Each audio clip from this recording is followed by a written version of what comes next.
蜻蜓怎么调教？我们靠近它的时候一定要慢，特别的慢。如果你稍微快一点，它都可能会飞走。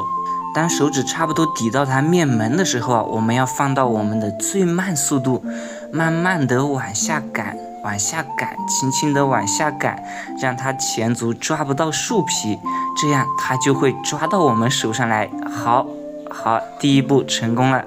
再慢慢的往下，轻轻的往下走，让它的中足也搭上来，就基本上成功了。慢慢来，好，中足也上。又是一个不听导演话的演员，但是他已经上来了哈，这算不上上手。那我们再演示一遍。手指轻轻地靠近它，千万不能快。这些复眼类昆虫啊，它对速度比较的敏感。如果我们放到一个相对比较慢的速度啊，它就不会感知到我们在移动。轻轻地朝它正下方抄进去，让它的前足慢慢的搭上来。你们这样看的话，是不是感觉我手指好像没有动啊？其实我在以一个非常慢，让它尽量感知不到的速度，再慢慢的靠近它，这样它就会稀里糊涂的上到我们手上来。你看，它现在有点抓不稳了，然后一个足就搭上来，抓不稳，然后另外一个足又搭上来，慢慢的就全部搭上来了。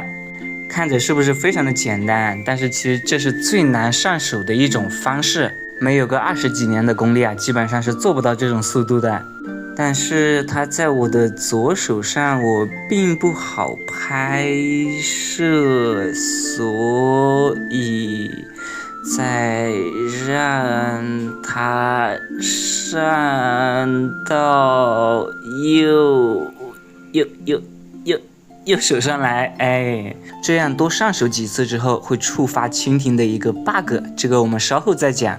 这只蜻蜓啊，它叫小团扇春蜓，是春蜓科叶春蜓属的一种蜻蜓。和它相似的有大团扇春蜓，因为两者几乎长得一模一样，这里就不配图了。在我国南方大部分未被污染的小溪里啊，都能找到。稚虫主要在小池塘里吃一些浮游生物，等长大一点之后，它就开始捕食蚊子的幼虫、绝节，甚至更大个体的蝌蚪。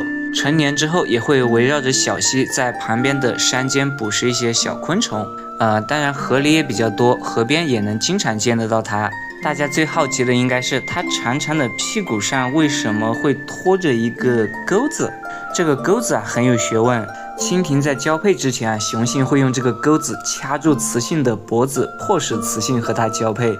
不完成交配之前啊，它是绝对不会松开的，所以在雌性生宝宝之前啊，你都不知道它被几只雄性掐过脖子。它的这个钩子啊，其实算是它的一个敏感部位，但不是它的那里啊，它的那里在它腹部和胸部的连接处。轻轻的摸一下这个小钩子，反应还是蛮强烈的啊。这个时候保持不动，它还会飞回来。这也是为什么上手它不成功之后啊，我会先保持不动，它很有可能会飞回来，甚至飞到我们手上来。当我们多上手过它几次之后啊，它就会认定我们的手是安全的。这算是一个蜻蜓中比较常见的 bug。只要它认定是安全的东西啊，你再用别的手去摸它的时候啊，它就不会跑。但不能摸它屁股上的钩子啊，会让它失去平衡，它还是会飞走。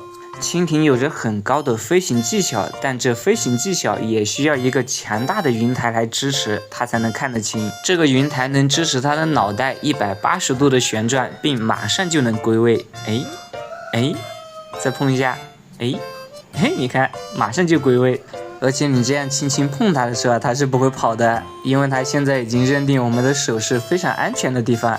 但你碰多了之后啊，它也会烦的，它会用前足来挠你。你看，把你推开的会，脚上还挂着点蜘蛛网，再碰一下，来，再推我的手呀，你看马上就推了，它不耐烦了。但这蜘蛛网我看一下能不能把它弄掉，轻轻的勾，慢慢的勾下来，勾掉一条了，还有没有？还有一条。一只手指的话确实不太好勾。蜻蜓的这种小圆脸看着就特别的可爱，就是想摸一下，真的不让摸了。但如果从侧面去看它的话，这张脸就显得乱七八糟的。从正面看就好看一点，侧面的话不行。差不多我们就把它放归大自然。如果玩得太久的话，它会产生严重的恋手情节，到时候就不肯走了。